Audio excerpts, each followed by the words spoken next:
So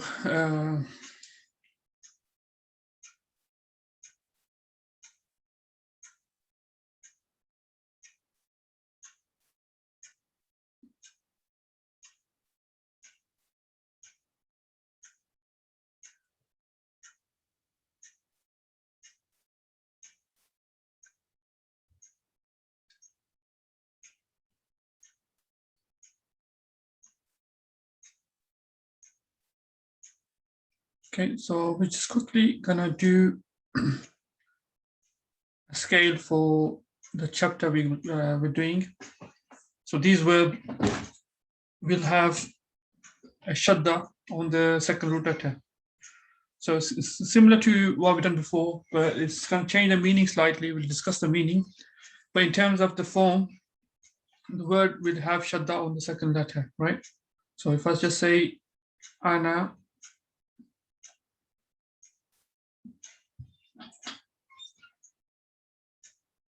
allamtu.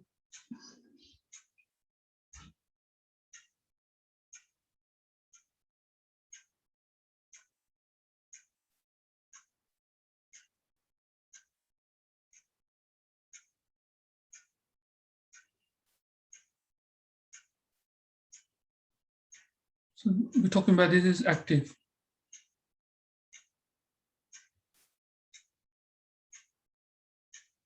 Similar to normal triliteral verbs, which we've done before, simple triliteral verbs, but this is the only difference is that the second letter has a shadda.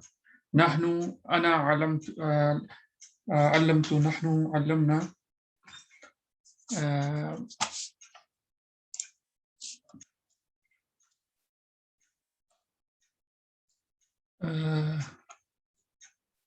Anta, as you probably guess, anta. Allamta. Allamta. Antuma. Allamtuma.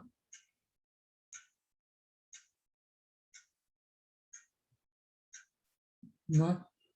Antum allamtum. So alam.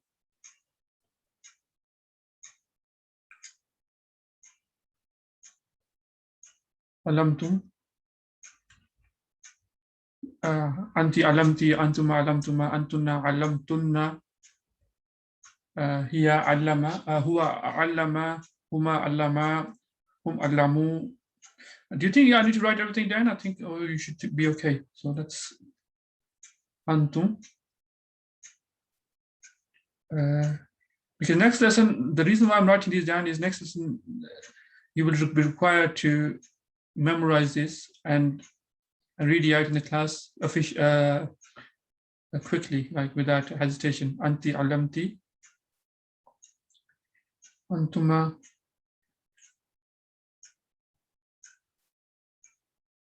Alam. Ma. Antunna.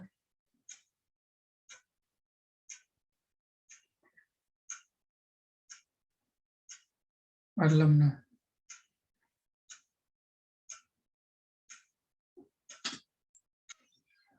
أنت علمت أنتم. لا أعلم. Allamtunna. Yes, علمتنا. علمتنا. هي علمت.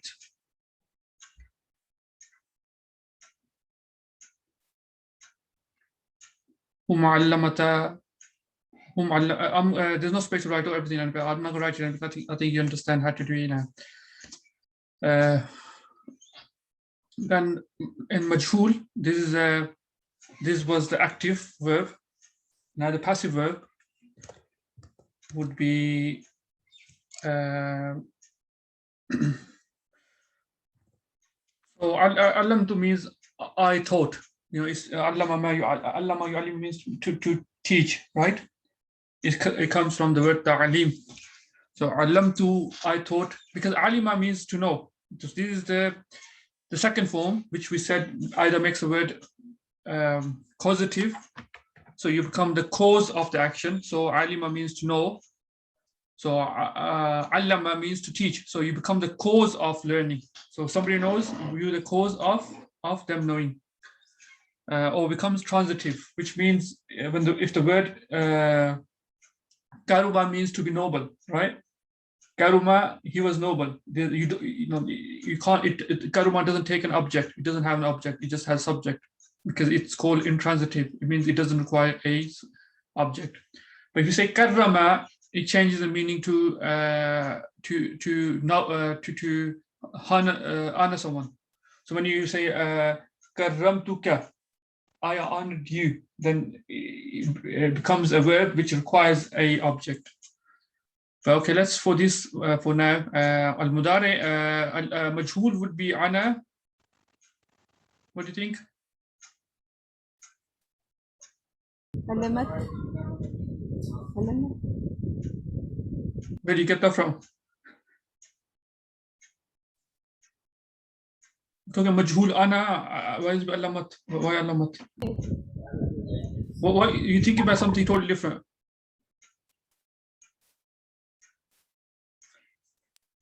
So we said in majhul. But majhul we cannot have anna because the person is known who is doing the thing, isn't it?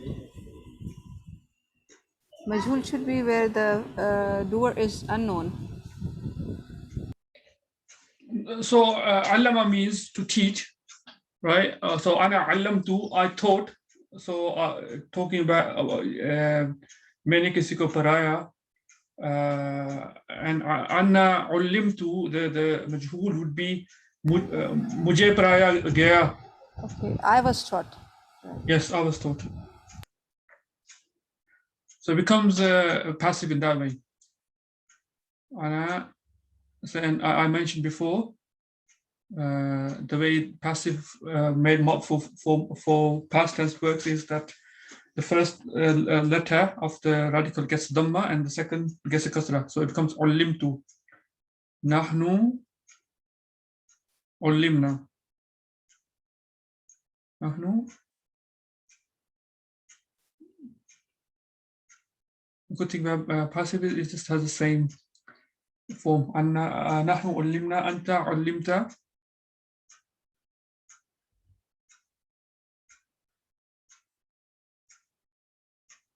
Ullimta. Sorry, this is not long tie, this is normal tie. And so forth. Does that make sense? I don't need to write everything down, do I? Okay, sir. Okay. And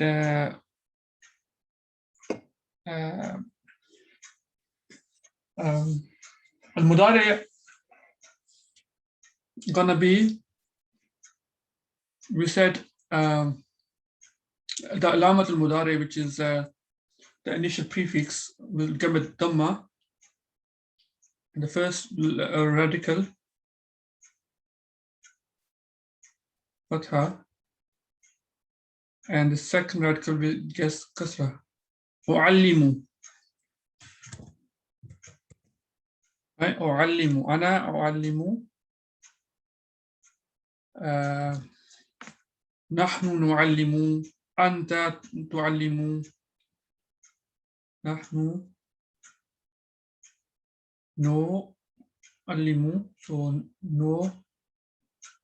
It is very important. We can't mix the harakas and not nahnu nu'allimu. So anta. So if you don't understand anything, let me know. So allimu. Antuma tu'allimani, antum tu'allimuna. So it's all same. So let's, and al-mudari, al-majhul, any ideas? My drawing is not very good.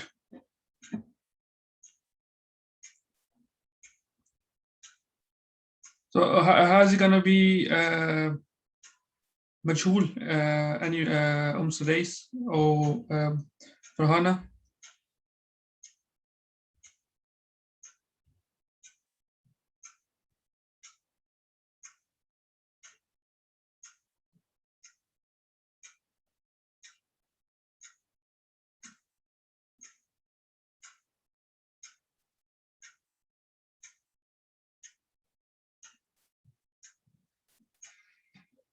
Hello? Are you both there? Yes, sir. Okay, I'm gonna teach you two people. Like, if you don't know the answer, you need to tell me you don't know the answer. Like, it's not very good. It's not very good manners just to, if I ask you a question and you both stay quiet for like. No, sir. I was trying to figure out, but I'm not getting it. Okay. So, what do you think is al-mudare al-majhul will be? So, al-mudare in terms of passive.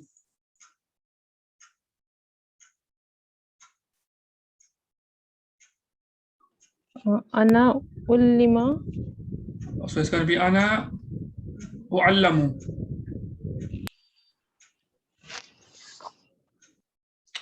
I'm not sure if this is going to be helpful for you because my writing isn't great. And this tool is not working properly.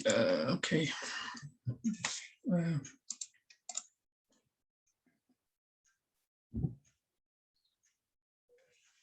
So, ana u'allamu. Because in the normal verb, we said that. So the radical, second radical will have a fatha over Yes. here. Yes. It's even in the, if you look at the other verbs,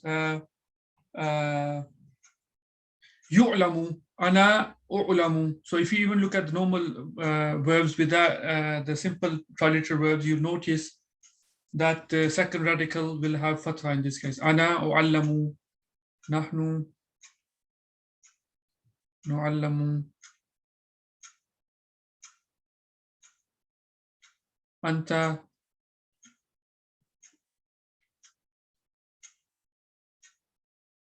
tu'allamu, and so forth. Okay. Now, if you add lam or la, la of nahi, not la of negation, law of prohibition, or just do lam, because law of negation will be same lam. So it will become, I'm doing this now, this part, al-mudari maruf, right, with lam. So it's going to be lam or alim. Ana or alim. I did not teach. Nahnu nu'allim. Anta tu'allim. Antuman. Anta tu'allim.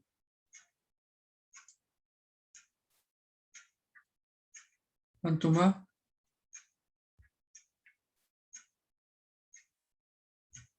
tu'allima.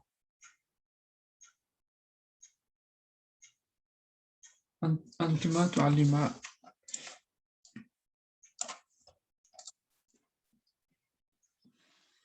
Drops, right? Because that's what happens in tu'allima. Antum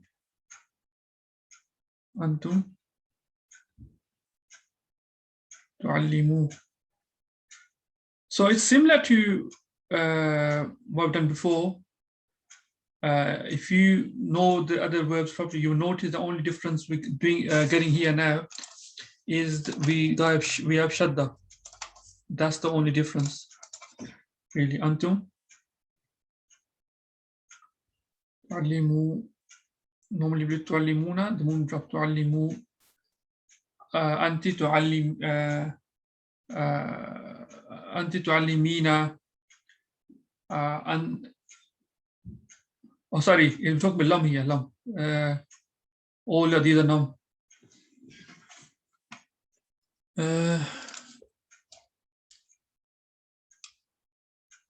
So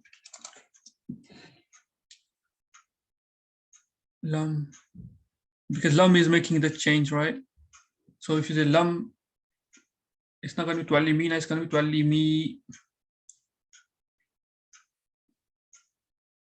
Write it down.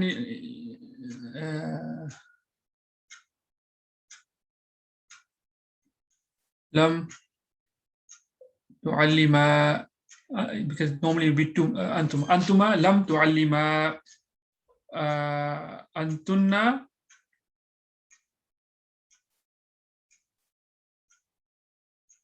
lam tu'allimna, because feminine plural noon doesn't drop. Lam tu'allimna.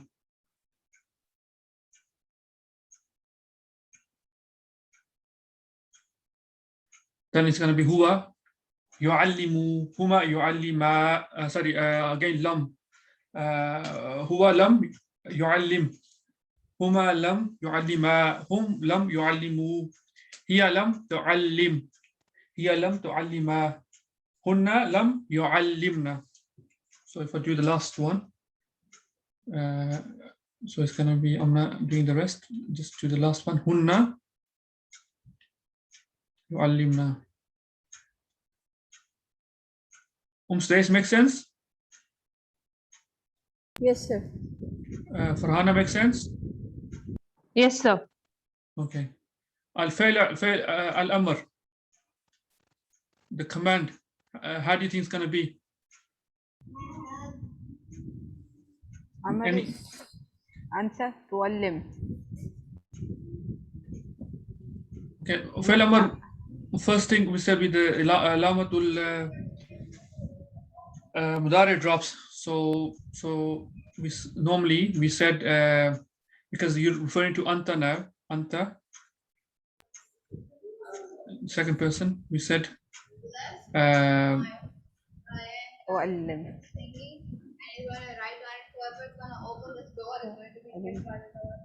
Allim, Allim, just Allim. Why? Because we said in Fail Amr, the first thing happens is the alama, the sign of the Mudare would drop. So we're not gonna say Anta tu'allim. So it was, if you look at this, if it was Anta tu'allim, that's the way verb is. The first thing you do in Fail Amr is the alamatul Mudare drops. Right, that goes. So we are left with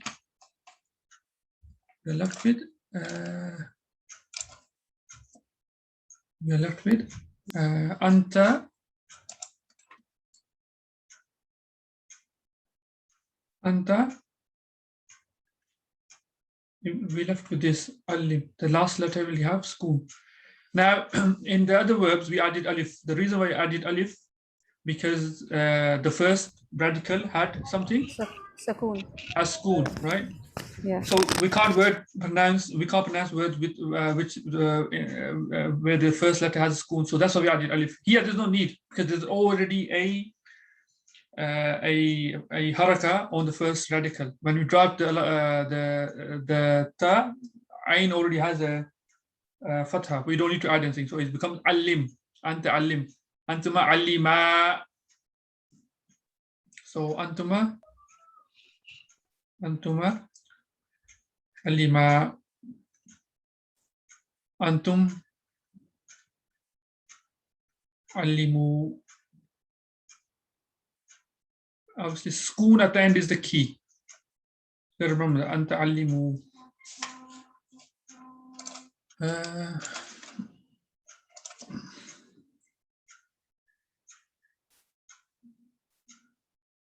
Alimu, anti alimi.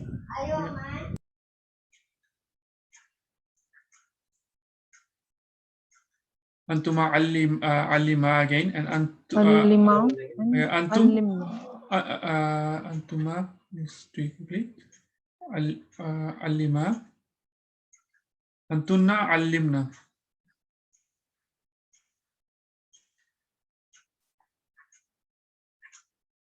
No, not this moon, this moon. Okay.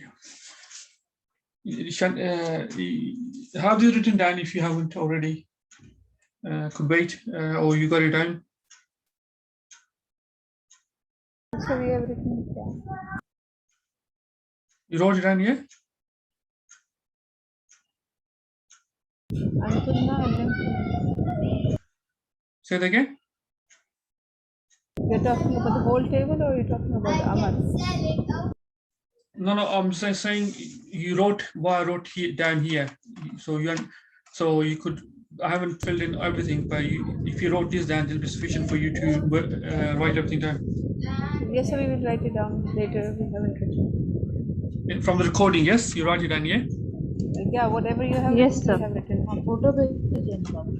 Okay, make sure you write it down because it's very essential. So if you go back to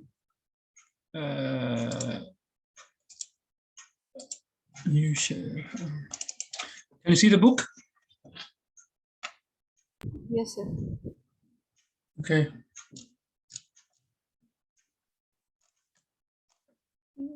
So instead of alima here, it gives you alima here, but it gives you examples with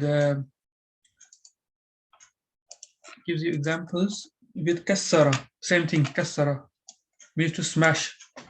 Kasara means to break. Kasara, we said one of the meanings this form has is it can intensify the meaning. So kasara means comes from change the meaning from to break to smash. Kasara, he smashed. Kasarat, she smashed. Kasarta, you smashed. Kasarti, you smashed. Talking to a girl. Kasartu, I smashed. And obviously, one thing I didn't cover is if you have learned. So subject becomes yukassir. Huwa yukassira anta tukassira. Oh, here tukassira as well.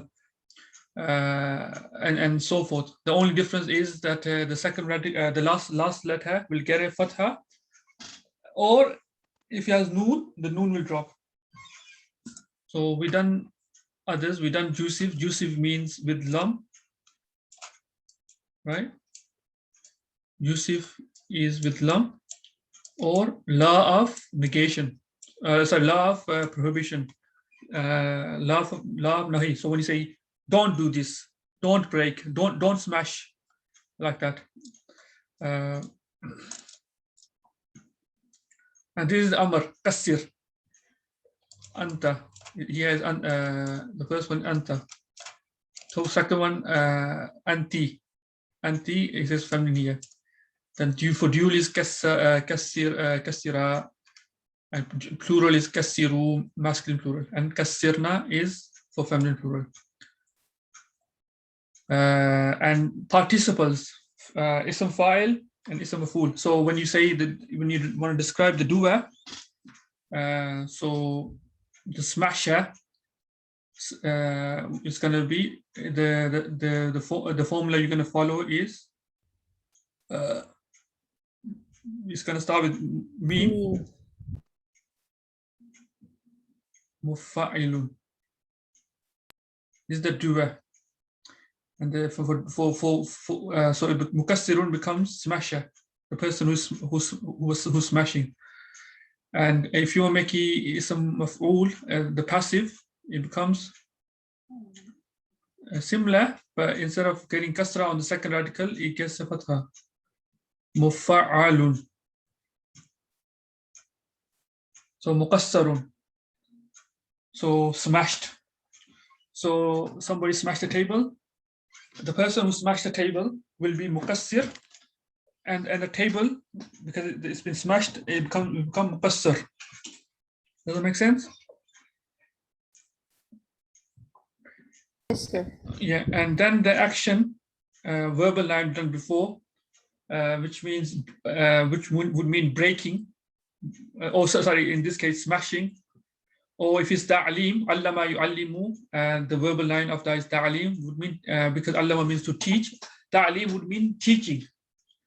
Kassara yukassiru means to smash. Taksir, this verbal line would mean smashing. So the way the form is taf'ilun, and it's fixed for the second form. Sometimes you will make does it make sense? Can you repeat this one? So what's a verbal line is when you describe the action of the verb. So allama means he taught. Yu'allimu means he is teaching. So the verb means to teach. So it's verbal line is saying there will be on the scale of taf'ilun, right? So it'll be ta'limun. And we're saying that this word gives the description of the action. So ta'limun would mean teaching.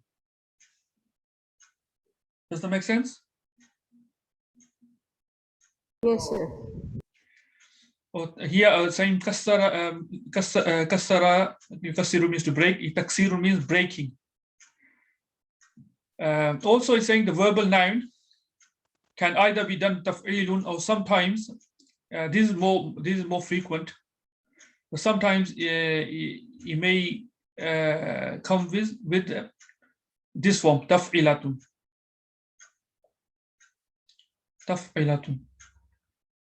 So again, the verb was jarraba, yujarribu.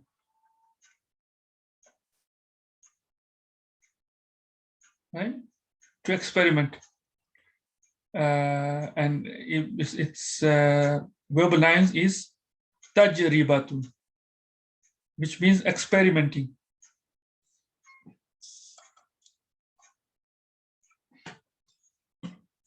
And it says that this form will usually be found in verbs which start with the waw, where the first radical is waw, ya, or hamza.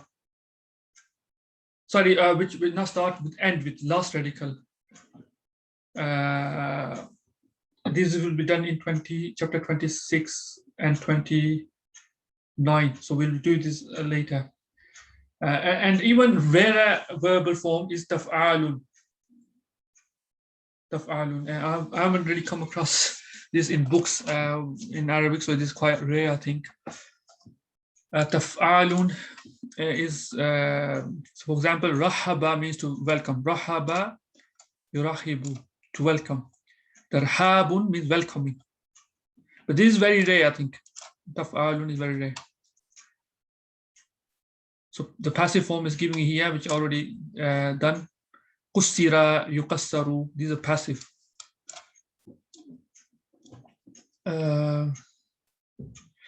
So here it tells you that the verbs which don't normally have a, when I say intransitive, what does it mean? Intransitive, what does intransitive mean?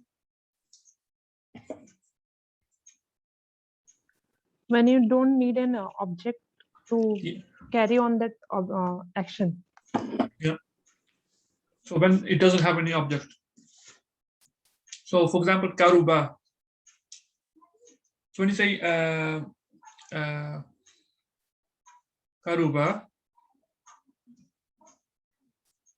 zaidun. So it would mean Zaid drew near. You don't need any object. If you say, oh, he drew near to the house or something like that, you're gonna add ila. This is not considered a direct object. So that's why we say it doesn't require object, direct object. Okay, because he's not doing action on anyone. So what he's saying here is verbs like this, which are intransitive, which don't require an object, which don't have an object, which don't have an object where the action is done upon. When you put it on this form, which we done, which is fa'ala yufa'ilu, which we have shadda on the second radical, they become transitive. So karuba means to be near, to draw near. Qarraba makes to make near, bring somebody or something near. Does that make sense? So you could say qarabtul al-qalama. Qarabtu al-qalama. I bought the pen near. Or qarrabtu Fatimata. I bought Fatima near. So it changes. right? It becomes a verb where it becomes transitive. It becomes, it starts to take an object. Okay, and another one is kasura. Again, and I've done it before. The words which in the simple form have a dhamma on the first radical, they are intransitive. Karuma, qaruba, kasura. Again, I've done that in previously. So something you need to remember. So kasura, again, another word which means to be numerous. So it doesn't require an object. Kassara, it becomes to make numerous. So it changes the meaning. So this was intransitive, didn't require object. This will require object, because what did you make numerous? So you need an object here.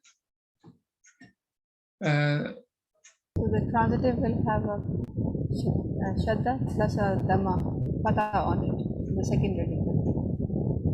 Say it again. So the transitive verb will have a shadda and a fatha on the second radical. Shadda and fatha, yes. So yes, if you turn off your noise coming from your background, I think the way it works, like I said, is we already done these verbs. You know, the table I was doing, we're talking about the same verb. I'm not talking about an additional verb. Now, first I described how to form those verbs. Now in this section, all I'm doing is explaining how they used and how they change the meaning.